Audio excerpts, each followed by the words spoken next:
Today we'll delve into the intriguing story of Rauda Ethif, a young woman with a journey that began as a tale of beauty and fame, but turned into a mystery shrouded in shadows. If you're not subscribed yet, please subscribe, and don't forget to turn on notifications. Now, without further ado, let's go to the video.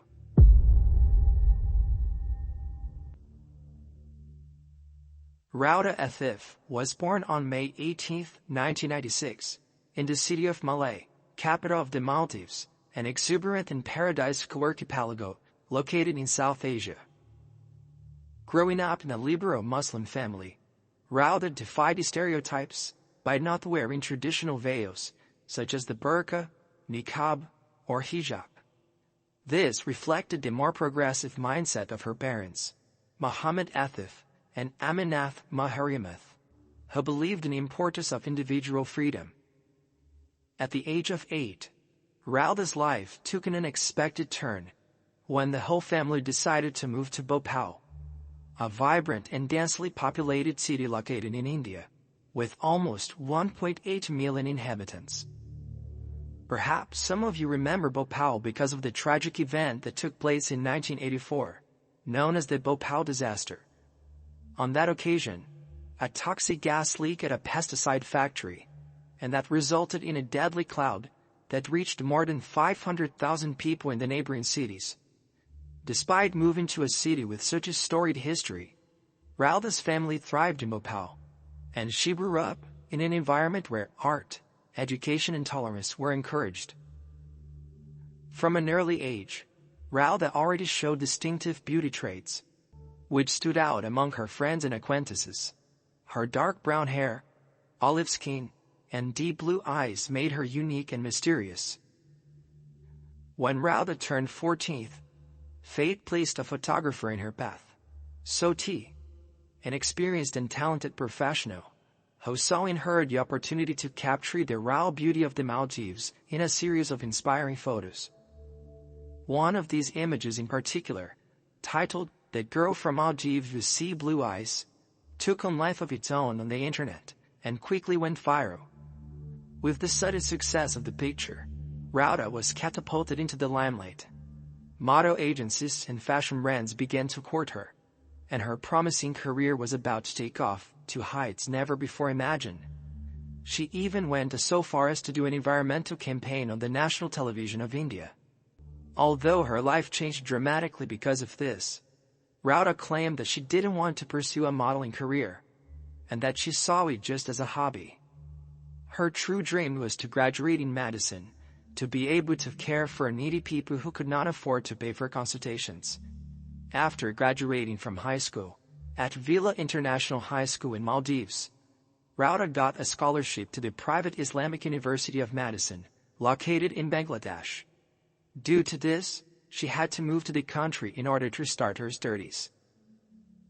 As the university where Rauda got a scholarship was an Islamic institution, it was mandatory for her to wear the hijab, at least during the time she was on the premises. According to close friends, she didn't see any problem with this, and tried to fit in and adapt as best she could to the local customs. During her stay in the country, Rauda lived in a dormitory on the college campus, and continued to work as a model to support herself. It is said that her first year in the country was not easy, since because of her beauty, wherever she went, she attracted a lot of attention, and with that, people began to notice that she didn't completely follow the Muslim doctrine. Because of this, she began to suffer a little persecution, and people began to call her attention, so that she behaved better, getting to the point that these people tease her because she liked to wear jeans. Despite these unpleasant issues, Rauda didn't feel intimidated, and didn't see any major problem with this. She continued to live in the country and study normally. However, it all got worse when she landed on the cover of Vogue India in October 2016. In the cover photo in question, Rauda is together with other women and appears showing her neck and shoulders, something considered abhorrent to more conservative Muslims. Within that same magazine, there were other photos, and in one of them Rauda appears covered with a sheet, showing part of her back and legs, implying that she would be naked under that sheet. And this further irritated the people who were already chasing her. Inside college, Rauda faced a hostile environment, where few students approached her due to her way of dressing, and the persecution she suffered. Isolated and often ignored, she managed to befriend a small group of students, including Sarah Perveen Mohammad, who became her roommate and best friend in the challenging environment. On March 27, 2017, something strange happened. Sarah, who had left the dormitory before Rauda, returned and knocked on the door, but received no answer. Rauda normally always warned Sarah about her movements, especially when she left the dormitory, due to the threats and pursuit she faced. Worried, Sarah peeked through the crack in the door, and to her horror, saw Rauda hanging from the bedroom ceiling fan. Desperate, Sarah tried to open the door and scream for help. With the help of other colleagues, she managed to break down the door and enter the room, where she found Rauda in a critical situation. Despite efforts to help her, unfortunately, Rauda was already dead. Police were called to the scene and began investigations. However, due to the action of some people who entered the room to help, the crime scene was contaminated, hampering the collection of clues and evidence that could clarify what really happened on that tragic day.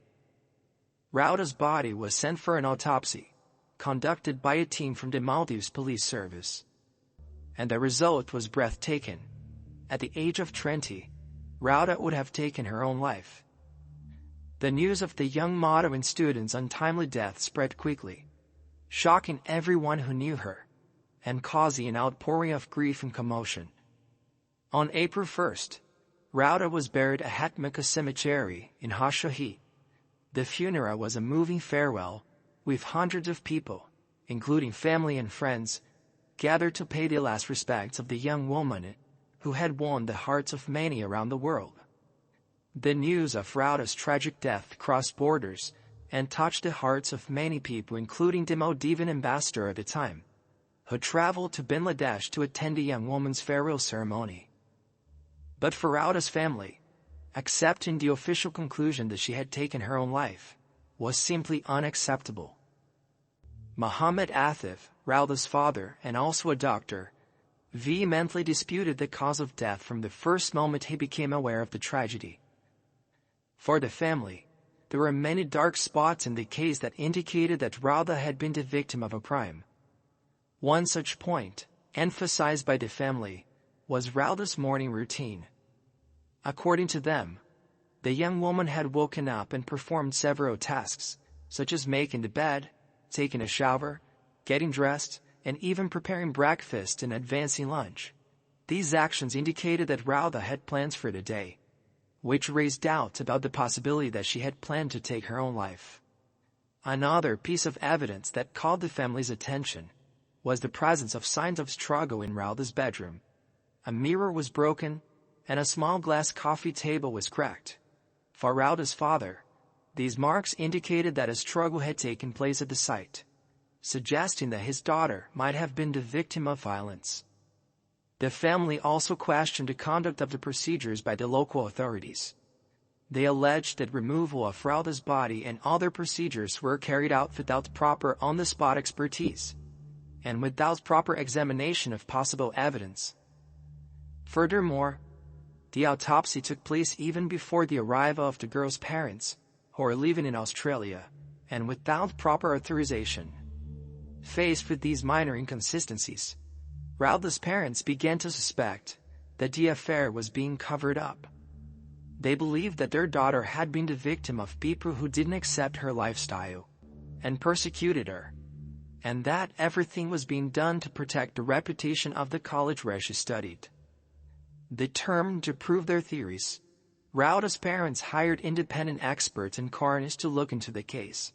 According to these professionals' reports, the marks found on the victim's neck were not compatible with the scarf that strangled her, but with signs of strangulation. They pointed out that several marks appeared to have been caused by fingers, strengthening the belief that Rauda was the victim of a brutal homicide. In the face of all this evidence and arguments presented by the family, The case of Rauda Athif became even more complex and intriguing, raising serious doubts about the authorities' official conclusion. Is it possible that the young model and student was the victim of a crime? Or was her death really the result of a desperate act? The answers to these questions remain elusive and are subject of heated debate among Rauda's family, friends, and followers around the world. Despite arguments from the family contesting the official conclusion that Rauda took her own life, the authorities who conducted the investigation insisted that the marks found on her neck were in fact birthmarks. For the family, this statement made no sense. As if she had birthmarks on her neck, they would surely have noticed throughout the 20 years of her life. The issue of these marks also intrigued other people who knew Rauda, such as photographers and makeup artists who prepared her for her photo shoots. None of them ever noticed or mentioned the existence of such marks. Despite the doubts raised by the family and the lack of concrete evidence, the Bangladesh authorities remained firm in their conclusion that the young woman had taken her own life. The case became even more mysterious, as Rauda never showed signs of depression or emotional problems that led her to take such a drastic decision. On the contrary, according to her parents and people close to her, she was looking forward to completing her studies and had many plans in mind. Aminath, Rauda's mother, recalled the last conversation she had with her daughter the night before the tragedy, on March 28. At the time, Rauda seemed happy and assured that all was well. The story of the drink that Rauda would have received from one of her college friends, which made her nauseous and dizzy, was also an odd point. She had communicated to her parents about what happened that week before, revealing her discomfort and distrust in relation to some colleagues. This situation raised questions about the influence of this episode on her life. Another intriguing aspect was related to the bedroom door. Although it was said that the door was broken down to rescue Rauda, the iron latches on the inside were intact, with no signs of breaking in. This discrepancy raised questions about how exactly access was obtained. The status of Rauda's social media accounts was also suspicious.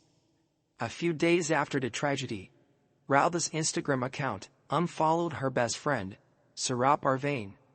The fact that only Sarab's account was unfollowed raised questions about who could have accessed Rauda's account and taken such action. Stranger still was the fact that Rauda's Instagram account was later permanently deleted, even without the family or any aide or media helper having access to her account. The complexity of these puzzling details has led many to question the official version of the story and this a theory. The uncertainties and apparent inconsistencies left a mystery surrounding the death of Rauda Athif, fueling speculation and debate around the world.